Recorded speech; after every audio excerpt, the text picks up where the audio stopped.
Alain, propos d'un Normand. Le chien qui avait une âme d'homme. Jupiter, un jour, par erreur, donna à un chien qui allait naître une âme d'homme. Le chien suivit d'abord ses instincts de chien, qu'il trouva tout formés dans son corps. C'est ainsi qu'il têta très bien sa mère, sans avoir appris. Un peu plus tard, aidé de sa mémoire de chien, il apprit peu à peu à se procurer de bons morceaux en évitant les coups. Contre les coups imprévisibles qui tombaient sans règle, il apprit par l'expérience certaines parades, comme celle qui consiste à se coller le ventre par terre, afin d'empêcher le fouet de mordre sur les parties les plus sensibles.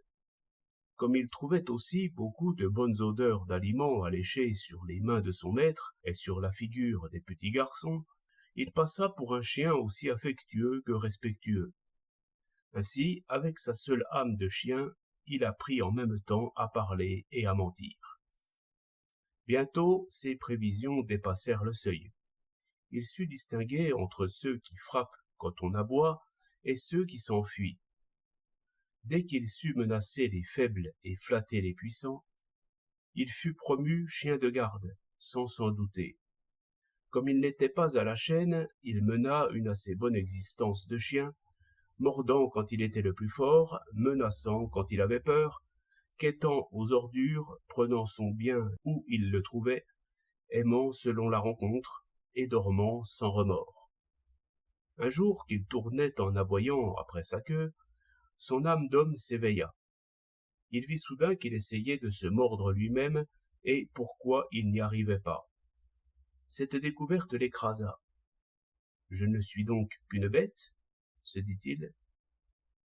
Le voilà donc qui raisonne, qui se reconnaît chien, qui s'aperçoit qu'il y a d'autres chiens qui sentent les coups comme il les sent lui-même.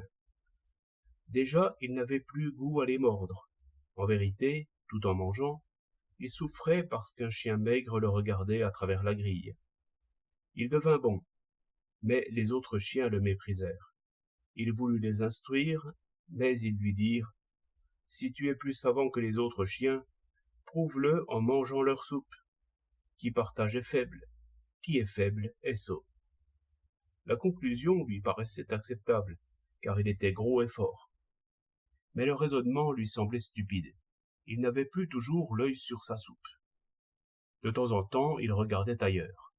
N'oubliez pas que ce chien avait une âme d'homme, et que Newton oublia un jour de déjeuner.